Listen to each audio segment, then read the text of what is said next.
Hey everyone, welcome to the top 10 list. Welcome to my top 10 personal favorite Gene Hackman movies. Yes, again, like I said in the opening, people don't talk about Gene Hackman enough.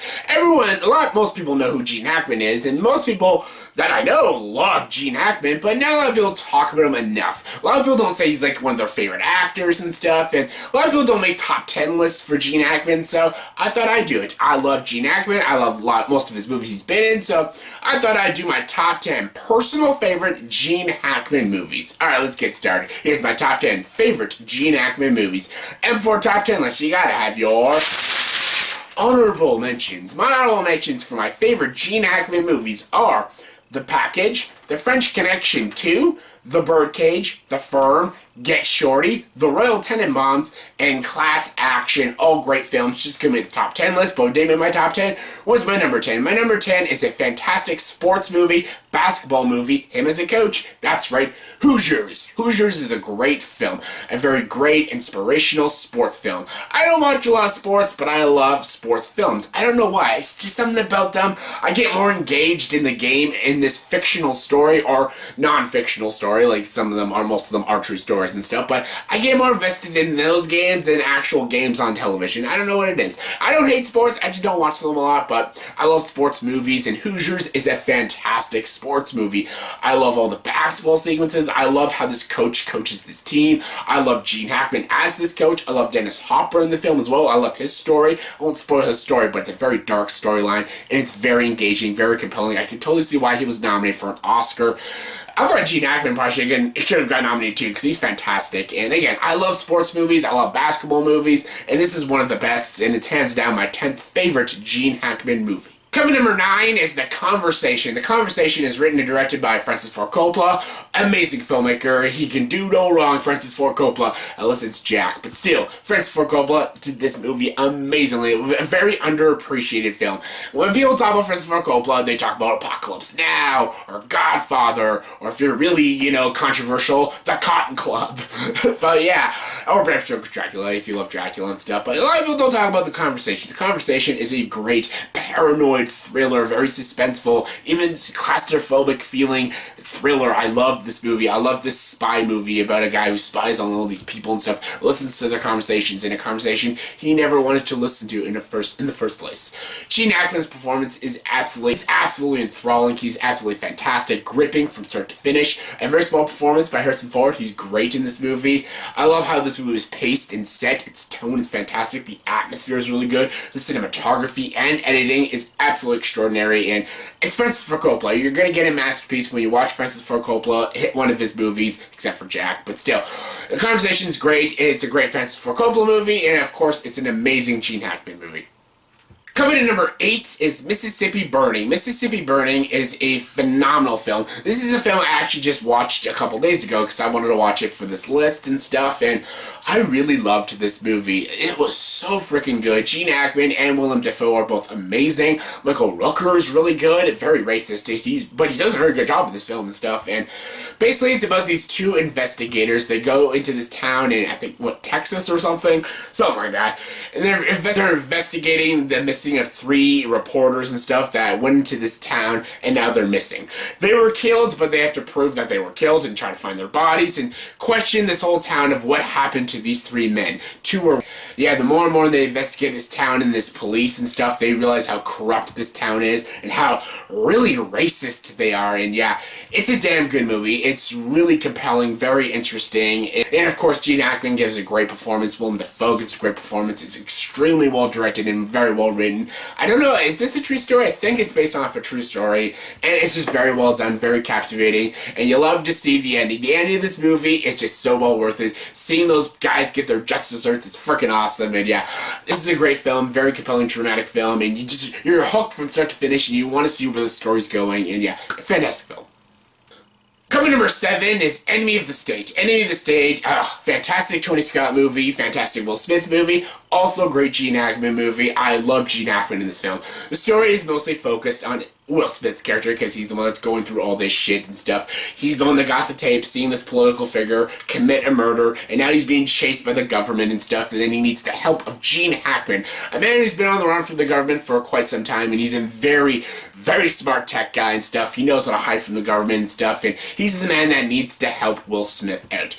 And the chemistry between Will Smith and Gene Hackman is oddly fantastic. I never would have thought these two would work so great together. I'm surprised they don't do more movies together. They were so fucking great in this movie. They're back and forth with each other is one of the best parts of the film.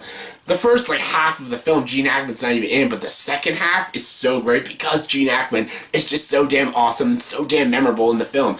The movie also has great action, great thrills, a fascinating story, and of course it's Tony Scott. I love Tony Scott, and this is a great Tony Scott movie, and it's one of my favorite Gene Hackman movies. Coming number 6 is Crimson Tide. Crimson Tide, again, fantastic movie, and is back and forth with the lead character. Denzel Washington plays him, and it's fantastic. Another Tony Scott film as well.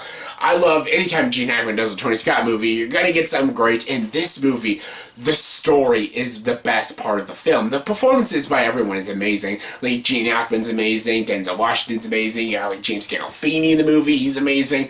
The performances are all great, but the story's interesting. It's about these guys in the submarine, and they get a message, but the message gets cut off. They're going to go bomb a country and stuff, and they don't finish the message that they got from the government. They don't know if the message says, continue to go bomb the country, or don't bomb the country, the war is over and stuff, and they don't know what to do. They don't know if they should just go bomb the country anyways, or try to figure out a way to get the message back and don't bomb the country, but if they don't bomb the country, that country might go bomb them and stuff. It's an interesting story. It's a very, again, a very paranoid sort of thriller and stuff. Denzel Washington's character thinks then they need to finish the message and don't go bomb this country, but Gene Hackman is the opposite. He's the captain. He's like, no, we have to go bomb this country and stuff. We have a mission. We have to complete our mission and stuff.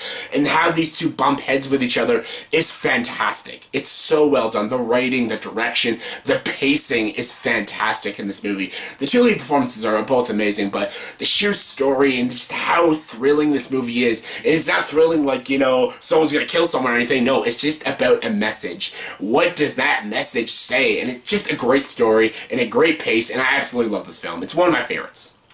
Coming number 5 is No Way Out. Yes, No Way Out is a great film. Yes, Kevin Costner is great in this movie. You got Sean Young, you got William Patton, and of course you got Gene Hackman again as the piece of shit villain. I guess you can call him a villain or something, but yeah. Basically, it's about this Marine stuff. He falls in love with this girl. She ends up being killed by Gene Hackman's character and stuff, and Gene Hackman wants to cover it all up and stuff. Then Kevin Costner has to join in by covering it all up and stuff. But then the government gets involved, and they think, Kevin Costner might be like a Russian spy and stuff. And yeah, it's an interesting movie that I will not dare spoil the ending. Fantastic twist. And I loved it. I loved it. I loved the execution of this film. I loved how thrilling and engaging this film was. Kevin Costner was amazing. Gene Hackman was amazing. It was really intense, and you didn't know where this movie was going. And yeah, absolutely amazing. Fantastic. Coming number 4 is Superman and Superman 2. Yes, I just put them both because Gene Hackman's both amazing in these movies as Lex Luthor. Gene Hackman's hands down the best Lex Luthor. Yes, Michael Rosenbaum is a close second for Smallville. But yeah, we haven't got a great Lex Luthor. Kevin Spacey was kind of meh. And then Jesse Eisenberg, yeah, we won't talk about him. But yeah, I love Gene Hackman as Lex Luthor in the first 2 Superman movies directed by Richard Donner. Yes, when I mean Superman 2, I mean the Richard Donner cut. The Richard Lester version is fine, but the Donner cut is the best version of Superman 2. And yeah, everyone knows the story of Superman and stuff. You've all seen the classic Superman movies in the 1978 and the 1980 version. They're both great films, but Gene Hackman adds to them. He adds a lot of comedy, actually. I never thought, Lex Luthor could be funny, but also really intimidating stuff. He's a smart, suave business guy, but he's also really funny. Mr. Smoker! Otis, you big idiot! He's just so great in this movie. I love him. I love him as the villain. I love that he tries to manipulate and trick Superman. He even tries to trick General Zod in the second one. He's just so freaking great. I love Gene Hackman in both these movies. They're both great superhero films, and he's just great as Lex Luthor. Ah. Number 3 is a personal favorite of mine, and that is the Poseidon Adventure. I love the Poseidon Adventure. I grew up with the Poseidon Adventure. I loved this movie. I watched it all the time on like the Turner Classics and stuff. Anytime I see this movie on television, like on AMC or Turner Classics, I always have to watch it because it's just so fun. I love this story. Yes, they remade it in 2005 or 2006 or something. It was called Poseidon with Kurt Russell and Josh Lucas. It was terrible. It was not good. It was directed by Wolfgang Peterson, which I love Wolfgang Peterson. He's a great director, but terrible movie. This one is a lot of fun, though. This is so great. I love this. This is with Gene Hackman and Ernst Borgnine and stuff. Basically, it's about them on the Poseidon ship and stuff, and the ship is crashing down, and then basically these group of survivors have to work their way through the ship, get to the top of the ship, and basically try to get out of the ship. Kind of like Titanic, but before Titanic and stuff. It's a great survival ship story, and it's done so well. The practical effects look fantastic. Some scenes come off a bit dated, but still, they're very well done for a 1972 film. And again, the performances are great. These characters are so memorable. Most of these characters, you just want to see them survive, because the whole first act of this movie is getting to know these characters and getting to know their personality traits and their character development and stuff. So when the shit hits the fan and when they have to survive and stuff, you are rooting for them to survive. Gene Hackman's obviously the show stealer. He's fantastic in this movie. Again, the practical effects are really good. It's a very tense thriller movie and a great survival movie, and yeah, definitely one of my favorites. Coming number 2 is The French Connection. The French Connection is probably hands down one of the greatest cop movies ever made. One of the greatest. Not the greatest, but it is one of the greatest. This is freaking fantastic. This is almost a damn near perfect film. I can barely find a single flaw with the film. This is directed by William Friedkin, and William Friedkin is amazing. Whether he's doing The Exorcist or French Connection, those are his masterpieces. Those are his babies. Anytime you want to question William Friedkin as a director, because he has done some crap, but if you ever want to question him, watch The French Connection. Watch The French Connection, and then watch The Exorcist. One of the greatest cop movies ever made, and one of the greatest horror movies ever made. But The French Connection is amazing. The story is so gripping, so engaging, so very dark and realistic. It's so well done. The tense direction, the atmosphere, the tone, fantastic. Gene Hackman and Roy Schneider are both amazing. Gene Hackman won the Oscar for this movie. Very well deserved. This has one of the greatest car chasing scenes ever made. It has some of the best shots I've ever seen, again, in a cop movie. It is amazing. The ending is so thought-provoking and so engaging. This story is just so intense and so realistic and so brutal. I absolutely love it. From start to finish, it is almost damn near perfection, French Connection. It is fantastic. If you have not seen it yet, please go check it out. It is absolutely brilliant. And my number 1 favorite Gene Hackman movie is Unforgiven. It's Unforgiven. He is absolutely fantastic in this movie as Little Bill. Yes, the sheriff of this small little town that goes through some shit in this movie. Yes, basically the story of this movie is about these prostitutes, and this one guy cuts up a prostitute, cuts her face up and stuff. And basically these prostitutes put a bounty on the 2 guys that cut this girl's face up. And basically, Clint Eastwood's character, William and stuff, basically wants to go after the bounty, so him and his friend Ned, played by Morgan Freeman, and this young kid, I don't know the kid's name, I forget the actor's name, the 3 of them want to go to this small little town and get their bounty and take these 2 cowboys out who carved this girl's face and stuff. And the sheriff of this town is basically the villain of this movie, Little Bill. He doesn't want any cowboys coming into this town to get this bounty and stuff. He rules this town, and he doesn't want anyone to start any shit in his town and stuff. He rules the town with an iron fist and stuff. And yeah, him as Little Bill, as the sheriff, is a fantastic performance. He is such a great, very intimidating, very intense villain, but also a very smart, clever villain. Also a very compelling villain that has a lot of depth to him. I love Gene Hackman's performance in this movie. He won Best Supporting Actor at the Oscars. Very well deserved. He's amazing.